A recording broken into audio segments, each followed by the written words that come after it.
The alarm on Jack Dalton's phone buzzed at 5:43 a.m., piercing the quiet of his cramped apartment in Atlanta's outskirts. He was in the kitchen measuring out powdered milk for Sophie's breakfast when the notification chimed. Rubbing sleep from his eyes, he glanced at the screen. The email's subject line hit him like a cold wave. Urgent, meeting with CEO at 6:15 a.m. 42nd floor office. His heart sank. The bottle of milk slipped from his fingers, clattering onto the linoleum floor. Sophie, his 5-year-old daughter, stirred in the next room but didn't wake. Jack cursed under his breath, grabbing a rag to clean up the spill. The 42nd floor, that was Isabel Carrington's domain, the Ice Queen CEO, who had rebuilt her father's cosmetics empire from the brink of collapse. He was just a part-time contract copywriter 3 weeks into the job. What could he have done wrong already? Jack's mind raced through possibilities. Maybe he'd missed a deadline on that ad script for the new lipstick line, or perhaps his freelance status had caught up with him, no benefits, no security, just scraping by. He couldn't afford to lose this gig. Not now. 2 years ago, life had been different. Jack and Emily had a modest 2-bedroom house in the suburbs with a backyard where Sophie learned to ride her tricycle. Emily was a gentle elementary school teacher, always baking cookies that filled the house with warmth. Then came the doctor's call after a routine checkup, pancreatic cancer stage 4. The treatments drained everything, their savings, the car, even the house mortgage to cover hospital bills that climbed over $80,000. Jack worked night shifts at a grocery store writing ad copy during the day, anything to buy more time with her. But Emily slipped away anyway, leaving him with a shattered heart and a little girl who still asked for mommy in her sleep.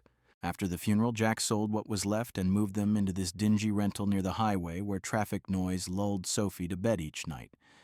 He turned down full-time offers that required travel, prioritizing being home for her. "I don't need toys, Daddy. I need you home early," she'd said once, clutching a ragged stuffed rabbit. Those words had sealed his resolve. This copywriting job at Carrington Cosmetics was his lifeline, flexible hours close to Sophie's daycare. Losing it would mean starting over, maybe even food stamps.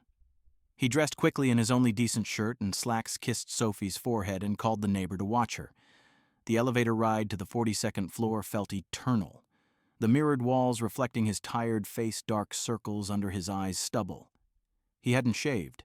The doors opened to a sleek office suite, all glass and chrome, overlooking the Atlanta skyline still shrouded in dawn's gray light. Isabel Carrington stood by the window, her back to him, silhouetted against the city.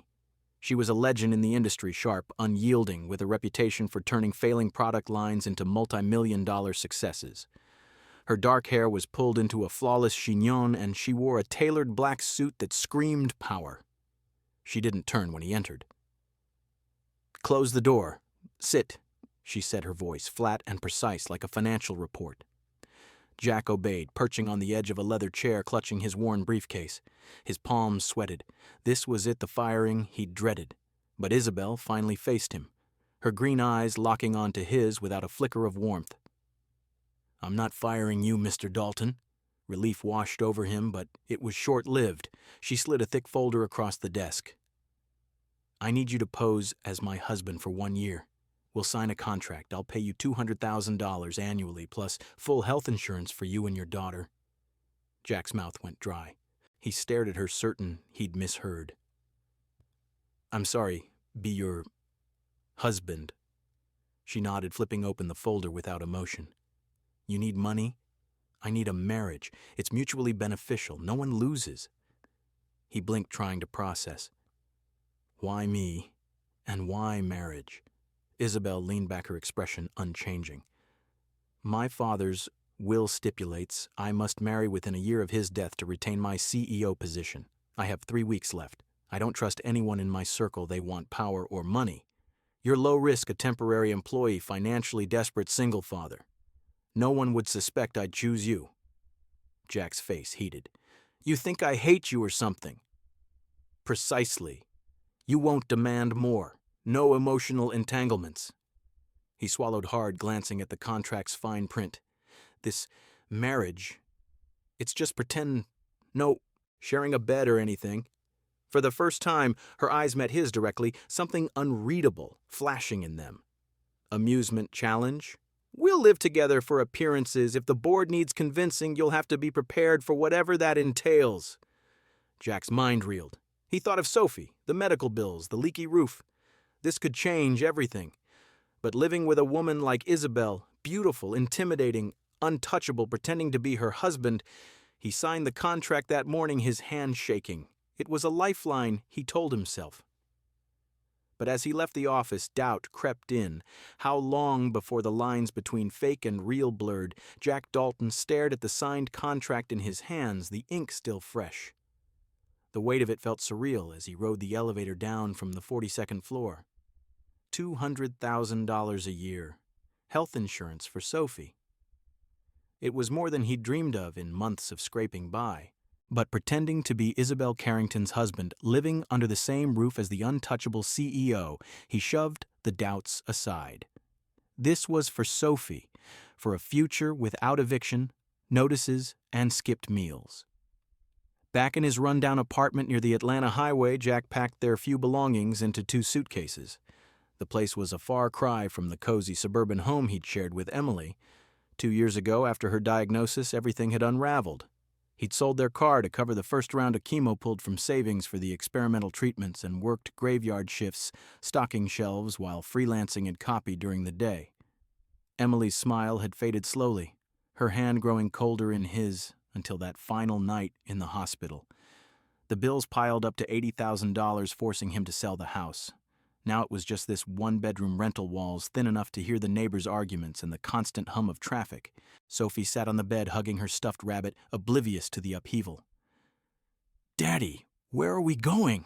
she asked, her big brown eyes, Emily's eyes wide with curiosity. Jack knelt beside her. "We're moving to a bigger house with Miss Isabel. She's a special friend of Daddy's." Sophie tilted her head. "Like a mommy friend." His throat tightened. "Not exactly sweetie, but she'll be nice to you." Isabel Carrington's world couldn't have been more different. Born into wealth, as the daughter of William Carrington, founder of the cosmetics giant, she'd been shipped off to boarding school in Switzerland at 15, groomed for leadership from the start.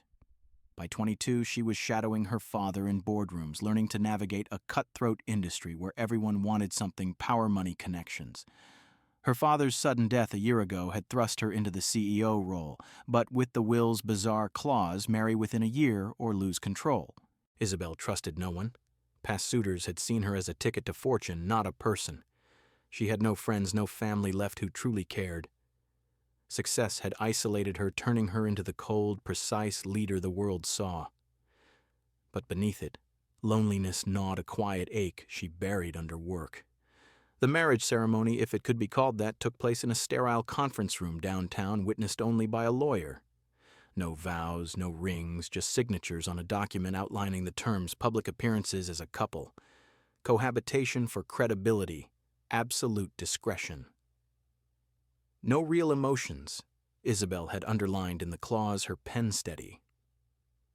That afternoon, Jack and Sophie arrived at Isabel's sprawling villa on Laurel Heights, a gated hilltop enclave overlooking the city. The house was immaculate, 3 stories of marble floors, a pool shimmering in the backyard, a grand piano gathering, dust in the living room. It screamed luxury, but felt empty like a showroom rather than a home. Isabel greeted them at the door, her expression neutral. "Your rooms are upstairs, the guest suite for you both." She glanced at Sophie, who clutched Jack's hand. "There's a playroom if she wants." Sophie peeked up at her. "Are you Daddy's new wife?" Isabel froze, then crouched to Sophie's level, a rare softness touching her eyes. "Something like that. You can call me Isabel." The first few days were awkward, a dance of strangers sharing space. Jack cooked simple meals in the unused kitchen while Isabel worked late in her home office. But Sophie bridged the gap effortlessly. On the 3rd morning, Jack was making sandwiches when Isabel wandered in, still in her silk robe, looking out of place among the everyday chaos. "Can I help?" she asked, hesitant. Jack handed her a knife and bread. "Sure. Spread some butter."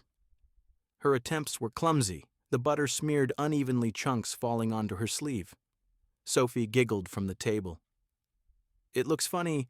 Isabel stared at the mess, then laughed, a genuine, unguarded sound that surprised even her. Jack chuckled too. Not bad for a first try. That evening over dinner conversation flowed tentatively. Isabel asked about Sophie's daycare, and Jack shared a story about Emily teaching her to bake. Isabel listened, her usual reserve cracking.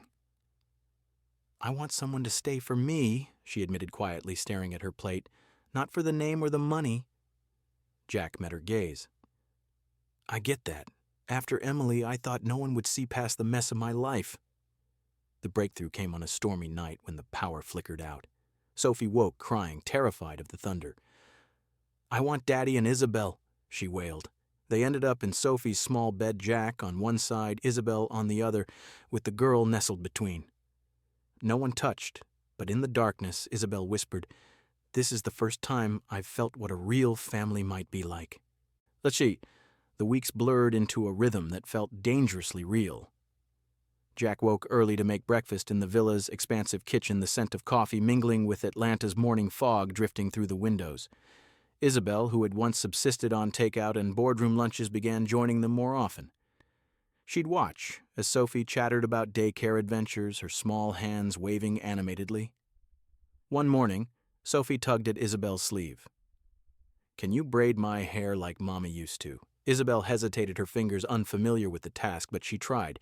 The braid came out lopsided strands, escaping like unruly thoughts. Sophie beamed anyway.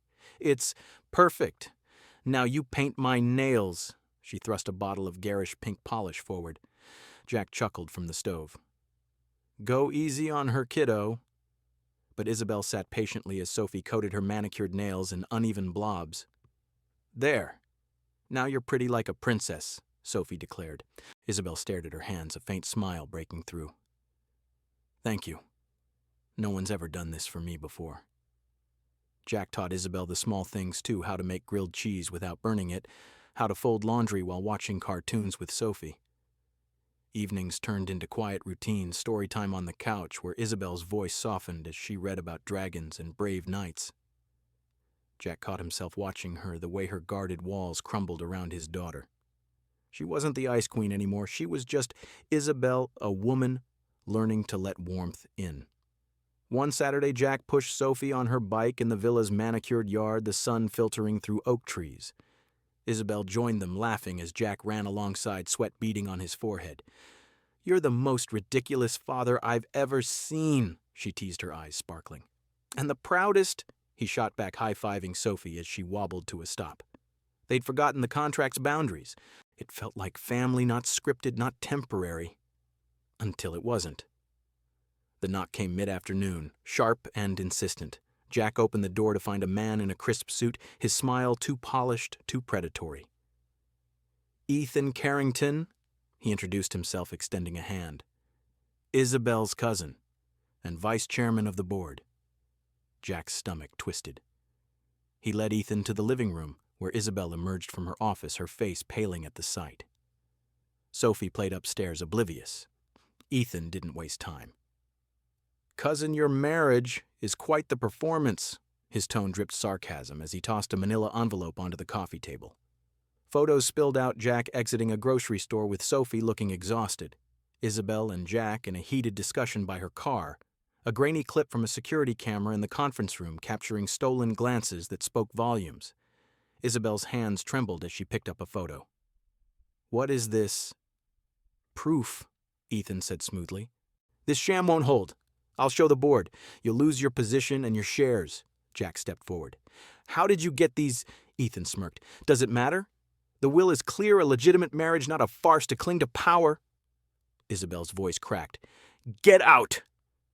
Ethan left with a parting shot. "The meeting's tomorrow. Enjoy your last day as CEO."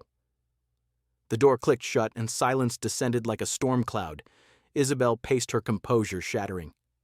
"You said you'd keep it discreet," she shouted at Jack, her eyes flashing. "I didn't tell anyone. I haven't posed for photos or leaked anything," Jack fired back, his voice rising. "This isn't my fault," she whirled on him. "Everything's falling apart. I've lost it all, my control, my legacy. I can't lose you too." The words hung in the air. Jack froze. "What?" Tears welled in her eyes, the first he'd seen. Isabel, the unbreakable CEO, crumpled onto the couch, shoulders shaking. "I started this to save my position, but now I don't know where the fake ends and the real begins." I see you with Sophie holding her when she's sick, teaching me to laugh at burnt toast. I want us to be real. But if it's all a lie... Jack sat beside her, his anger dissolving. It's not a lie anymore. Not for me. She looked up vulnerable. If I weren't CEO anymore, if I lost everything, would you still stay? He paused, the question piercing deep. Memories of Emily flashed her frail hand in his, the empty hospital room. But this was different. He cupped her face gently. I'd stay, not for the money or the house, for you, for the woman who braids my daughter's hair and makes me believe in second chances. She leaned into his touch, tears falling. I want to love you as a woman, not as a CEO. No contracts, no clauses. He pulled her close, holding her as she sobbed. For the first time, the embrace felt like home, not obligation, but choice. By morning, resolve hardened. Resolve. We'll face the board together, Jack said over coffee. Tell them the truth. Isabel nodded, squeezing his hand. No more pretending. At the headquarters, the boardroom buzzed with tension. Ethan stood smugly as they entered. Jack sat beside Isabel, his fingers interlacing with hers under the table, a silent promise. The boardroom at Carrington Cosmetics Atlanta headquarters thrummed with murmurs as executives filed in the air thick with the scent of polished wood and fresh coffee. Sunlight slanted through floor-to-ceiling windows, casting long shadows across the mahogany table. Ethan Carrington positioned himself at the head, a stack of documents before him, his expression one of calculated triumph. Isabel entered first, her posture impeccable in a tailored gray suit, but Jack noticed the subtle tremor in her hands. He followed, feeling out of place in his borrowed blazer, yet resolute. They took seats side by side, the weight of the room's scrutiny pressing down. Ethan wasted no time. Ladies and gentlemen, he began, his voice smooth and authoritative, we're here to address a serious breach of trust. My cousin's sudden marriage appears to be a convenient fabrication to satisfy the late William Carrington's will. He distributed copies of the photos and video clips, grainy evidence of their early awkwardness, stolen moments that now looked damning. Whispers rippled through the group. This is fraud. Isabel should step down immediately. Isabel's face remained composed, but her knuckles whitened on the table's edge. She stood slowly, her voice steady. The marriage started as a contract. I won't deny it. I needed to meet the will's terms to protect this company, our legacy. But what Ethan calls a sham has become something more. She paused, her gaze sweeping the room. It's the way Jack holds his daughter when she's feverish, soothing her until dawn. It's him teaching me to slice bread without turning it into a disaster, making me laugh for the first time in years. It's waking up and realizing I don't want to face the day alone anymore. This isn't about power. It's about finding a life beyond these walls. The board shifted uncomfortably, some exchanging glances. Ethan scoffed. Sentiment doesn't override the law. The will demands a legitimate union, not a paid arrangement. Jack rose, then his heart pounding. If that's what it takes, I'll sign whatever paper ends my role as her husband right now. His voice was firm, though nerves churned inside. But think about Sophie, my 5-year-old. She's already lost her mother. This family, whatever it started as, is real to her now. It's bedtime stories and messy breakfasts. If you strip Isabel of her position, you're not just punishing her. You're tearing apart something good. Let her lead. She's earned it. Silence fell heavy and expectant. Ethan leaned forward, touching but irrelevant. The vote. An elderly board member, Mr. Harlan, raised a hand. The oldest in the room, with silver hair and a face etched by decades of corporate battles, he spoke slowly. I've sat in this chair for 40 years. I watched William build this empire, and I saw what it cost him nights away from his family regrets he carried to his grave. Harlan's eyes misted briefly. I lost my own wife to the same grind. If I'd chosen her over another deal, maybe things would have been different. Isabel, if this man and that child have cracked through your armor, that's worth more than any clause. I vote to uphold her position. Murmurs grew. One by one, votes trickled in, some swayed by Harlan's words, others by Isabel's raw honesty. Ethan protested, but the tide turned. By the end, Isabel retained her CEO title, her shares intact. Ethan's face twisted in defeat as he gathered his papers and stormed out. In the elevator descending, Isabel turned to Jack, her eyes shining with unshed tears. "We did it." "You did it," he corrected, pulling her into a hug. The doors opened to the lobby, but they lingered, the victory bittersweet. Back at the villa, life shifted subtly. With the threat gone, Isabel began to unwind her iron control. She delegated more at work, coming home earlier to join Jack and Sophie for picnics in the yard. Jack used his first paycheck to chip away at the medical debts, the burden lifting like fog burning off in the sun. Evenings became sacred board games, where Isabel's competitive streak emerged laughter, echoing through rooms that had once felt hollow. One night after tucking Sophie in, Isabel found Jack on the balcony staring at the city lights. "I meant what I said in there," she whispered, slipping her hand into his. "I want to love you as a woman, not as a CEO with clauses and contingencies." He turned, cupping her face. "And I want to be here for you, the real you, the one who burns toast and braids hair terribly." He kissed her forehead gently. "Tomorrow and every day after." She leaned into him, the kiss deepening into something tender and true. In that moment, the contract felt like a distant memory, replaced by a promise forged in vulnerability. The next morning, Sophie bounded into the kitchen with a crayon, drawing 3 stick figures holding hands before a house, with smoke curling from the chimney. "I called it Family Without a Wedding," she announced proudly. Jack and Isabel exchanged smiles, pulling her into a group hug. The drawing went on the fridge, a symbol of their unconventional bond. They didn't need a grand wedding. No white dress, no towering cake, no crowd of well-wishers. Life after the boardroom victory settled into a quiet authenticity that felt more profound than any ceremony. Isabel delegated more at work, carving out evenings for the 3 of them. Jack cleared the last of his debts, the financial noose loosening for the first time in years. The villa on Laurel Heights transformed from a sterile showcase into a home. Sophie's toys scattered in the living room, recipe books dog-eared in the kitchen, the grand piano occasionally tinkling under small fingers. One spring evening, Isabel sat on the couch, folding laundry with Jack, the mundane task a far cry from her boardroom battles. Socks, paired shirts, stacked neatly, the rhythm soothing. She glanced at him, her usual poise softened by the dim lamplight. "This folding clothes with you is the most romantic thing I've ever known," she said, her voice light but earnest. Jack paused, a half-folded towel in his hands. "Better than closing multi-million-dollar deals," she laughed softly. "Infinitely." He set the towel aside and took her hand. "Every day with you feels like that." Sophie called from her room, interrupting with a bedtime plea, and they shared a knowing smile. That night, after tucking her in, Jack lingered in the kitchen. He pulled a sticky note from the drawer and scrawled a message in his neat handwriting. "If you want to keep being my wife for real this time, sit in the middle at dinner tomorrow." He stuck it on the fridge door, heart racing like a teenager. The next day dragged at the office for Jack, his mind wandering from ad copy to what awaited at home. When he pulled into the driveway, the villa's lights glowed warmly against the twilight. Sophie greeted him at the door with a hug, her face smeared with flour from helping Isabel bake another new ritual. "Dinner's ready," she announced, pulling him to the table. 3 places were set, but the middle chair held Isabel's plate. She sat there between his spot and Sophie's, a quiet smile on her face. No words needed. The gesture said everything. Jack's breath caught. He crossed the room, knelt beside her, and took her hands. "Is this a yes?" She nodded, eyes glistening. "Yes. No contracts this time, just us." He pulled her into an embrace, Sophie clapping excitedly from her chair. "Now you're Mommy Belle for real." Isabel scooped Sophie up, holding her close. "I'd like that very much."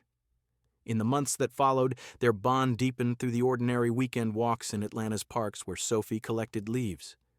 Quiet nights, where Isabel shared stories of her isolated childhood and Jack opened up about Emily's final days.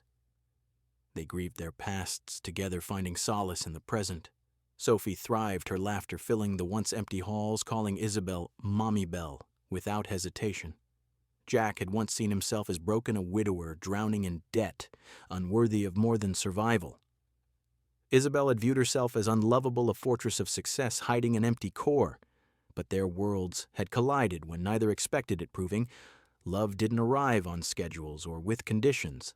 It slipped in through cracked defenses, mending what was shattered. One evening, as they sat on the balcony watching the city lights flicker to life, Sophie, asleep inside Jack, reflected on it all. Love didn't need rings or vows. It needed presence, the choice to stay through storms and silences. With Isabel's head on his shoulder, he knew they'd found that a family built not on pretense but on hearts willing to heal.